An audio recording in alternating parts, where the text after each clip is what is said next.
Le 11 octobre 2019, le comité Nobel d'Oslo annonce le nom du lauréat du prix Nobel de la paix. C'est Abiy Ahmed, Premier ministre de l'Éthiopie, un homme de 43 ans, réformateur, charismatique. En 1 an et demi au pouvoir, il a libéré des milliers de prisonniers politiques. Il a ouvert l'espace démocratique et surtout, il a mis fin à une guerre de 20 ans entre l'Éthiopie et l'Érythrée voisine. Une guerre qui avait tué entre 80 000 et 100 000 personnes pour un seul village disputé. Il a signé la paix. Il a serré la main d'Isaias Afwerki, le président érythréen. Le monde a applaudi. Oslo a remis le prix. Nous sommes en mai 2026. Ce même homme, le même Abiy Ahmed, Nobel de la paix, a massé des dizaines de milliers de soldats aux frontières du Tigré, sa propre province septentrionale.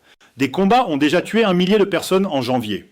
L'Érythrée, son ancien ennemi devenu ami, devenu rival, a envoyé des munitions aux rebelles pour le combattre, et la communauté internationale, celle qu'il avait couvert d'honneur en 2019, appelle à la désescalade dans des communiqués que personne ne lit.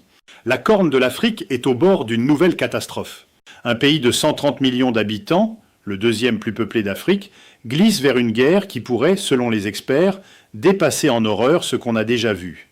Je suis le professeur Alexandre Delmas. Et dans cette vidéo, nous allons tenter de répondre à une question simple en apparence, mais profondément révélatrice. Comment un prix Nobel de la paix devient-il un chef de guerre? Et qu'est-ce que cette trajectoire nous dit sur le monde dans lequel nous vivons? Pour comprendre ce qui se passe en 2026, il faut comprendre 2018. Et l'homme qui, en quelques mois, a semblé transformer son pays. L'Éthiopie est un pays extraordinaire, le deuxième plus peuplé d'Afrique, 130 millions d'habitants, l'un des berceaux de l'humanité. C'est là que Lucie, notre ancêtre de 3,2 millions d'années, a été découverte. L'un des seuls pays africains à n'avoir jamais été colonisé, l'Empire éthiopien a résisté à l'Italie à la bataille d'Adwa en 1896. Et un pays d'une diversité ethnique fascinante et complexe, plus de 80 groupes ethniques, une mosaïque de langues, de religions, de traditions. Cette diversité est aussi une source de tensions politiques profondes. Depuis 1994, l'Éthiopie fonctionne sur un modèle de fédéralisme ethnique.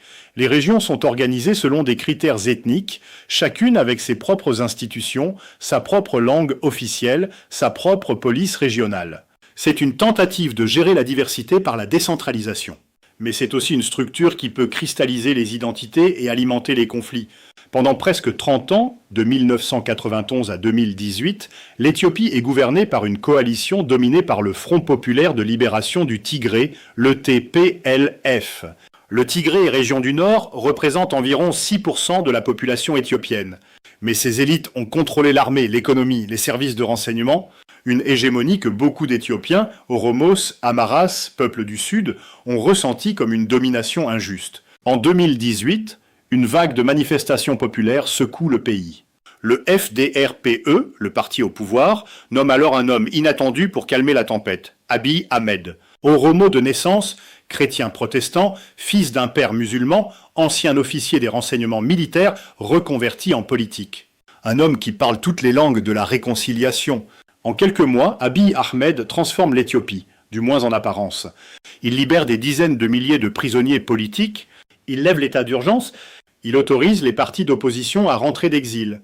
Il nomme une femme à la présidence de la République, il nomme une cour suprême à parité homme-femme, et le geste le plus spectaculaire, il se rend à Asmara, la capitale érythréenne, et serre la main du président Isaias Afwerki.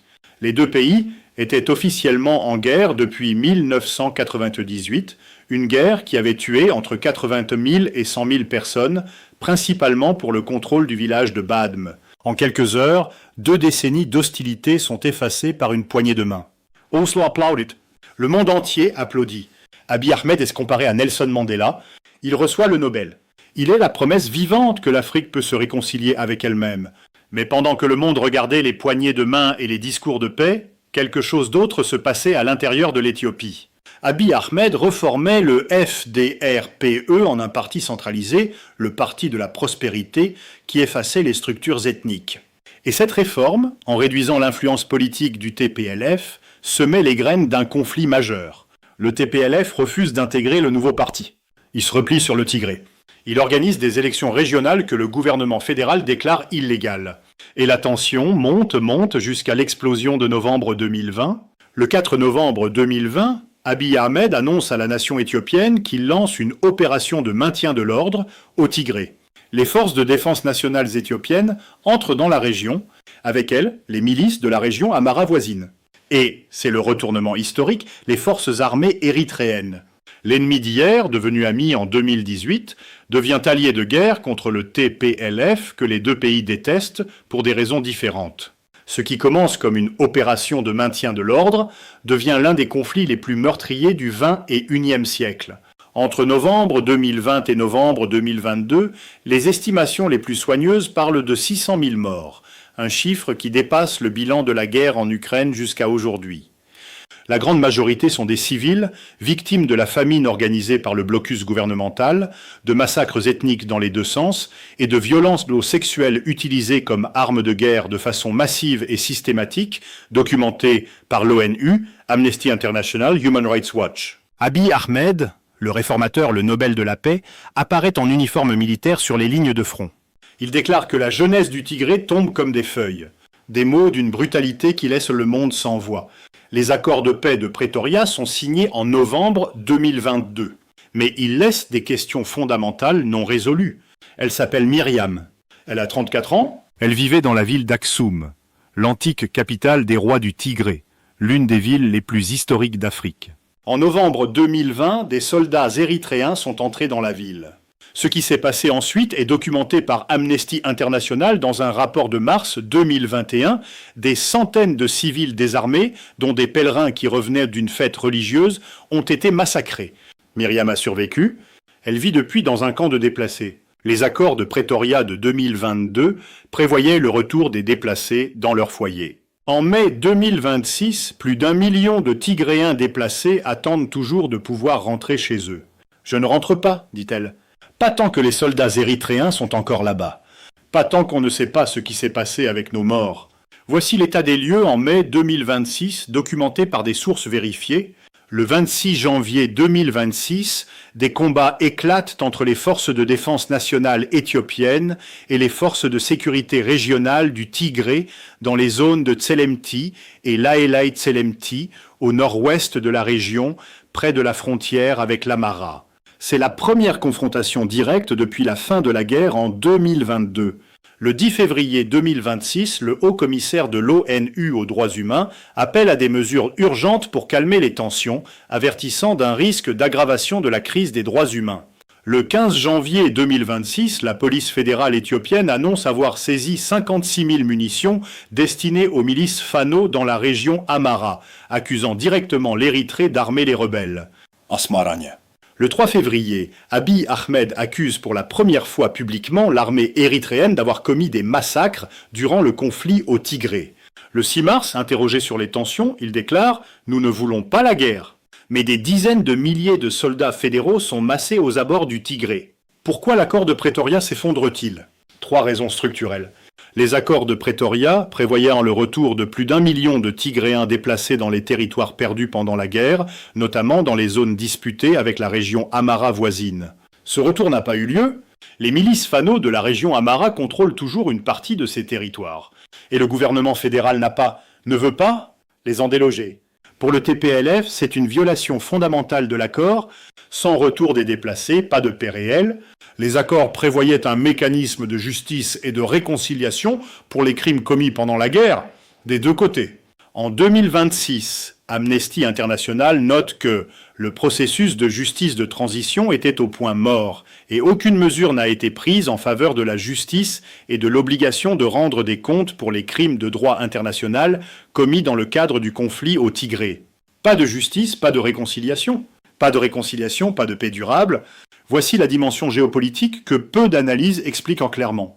L'Éthiopie est un pays enclavé depuis 1993. Quand l'Érythrée a obtenu son indépendance, elle a emporté avec elle l'accès de l'Éthiopie à la mer Rouge. Un pays de 130 millions d'habitants sans accès à la mer, c'est un handicap économique et stratégique énorme. Abiy Ahmed a fait de l'accès à la mer Rouge l'un de ses objectifs stratégiques prioritaires.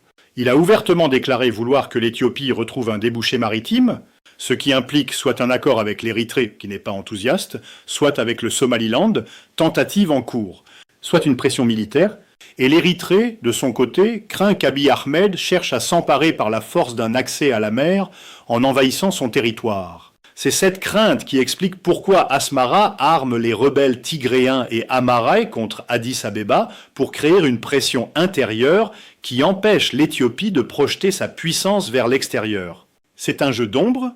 Chaque acteur agit en réaction à la peur de ce que l'autre pourrait faire. C'est cruel à dire, mais c'est analytiquement vrai. Abiy Ahmed n'est pas un monstre, c'est un homme politique dans un environnement extraordinairement complexe, qui a pris des décisions qui ont conduit à des catastrophes.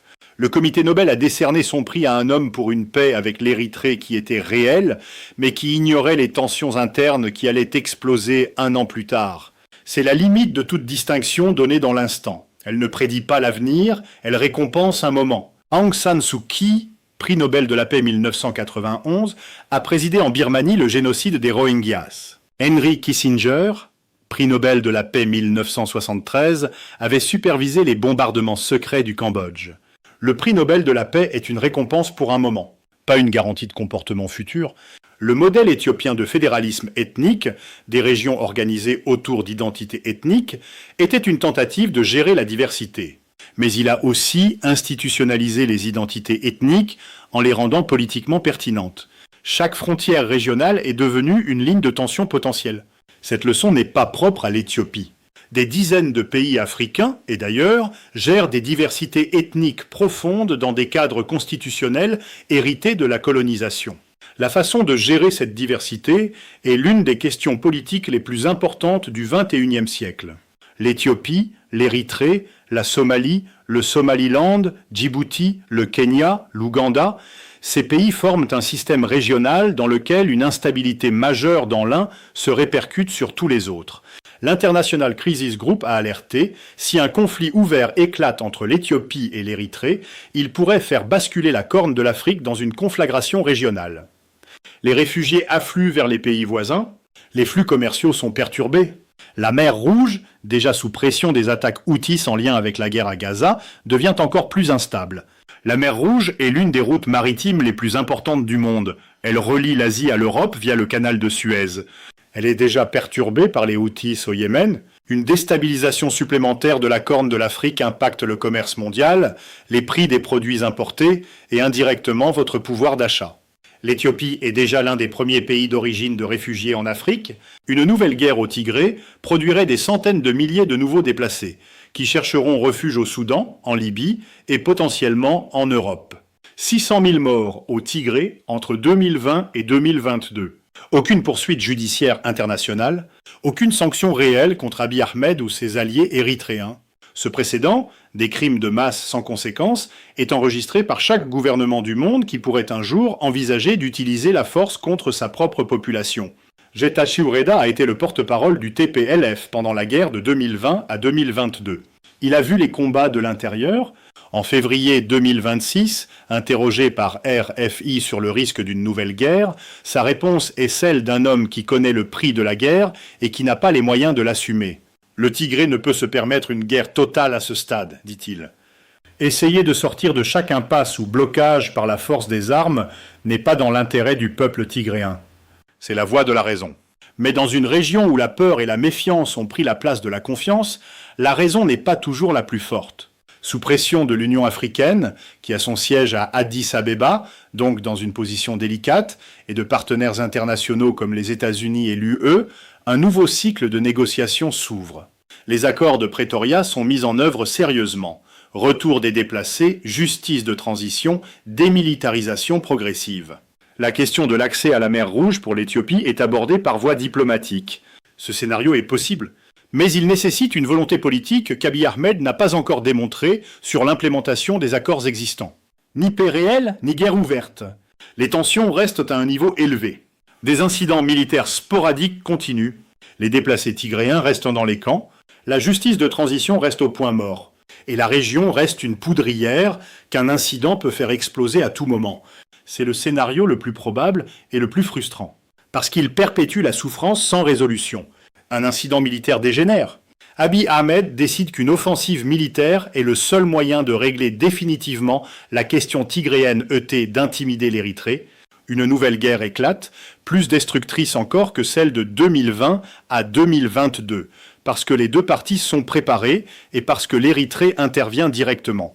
L'International Crisis Group considère ce scénario comme suffisamment probable pour le placer dans sa liste des 10 conflits prioritaires à surveiller en 2026. Ce n'est pas une hypothèse académique, c'est un risque réel, documenté, actuel.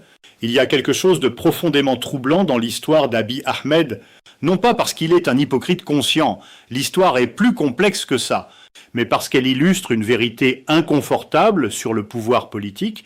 Les meilleures intentions du monde ne suffisent pas face à la complexité de gouverner un État fédéral de 130 millions de personnes avec 80 groupes ethniques et une histoire de violence intercommunautaire profonde.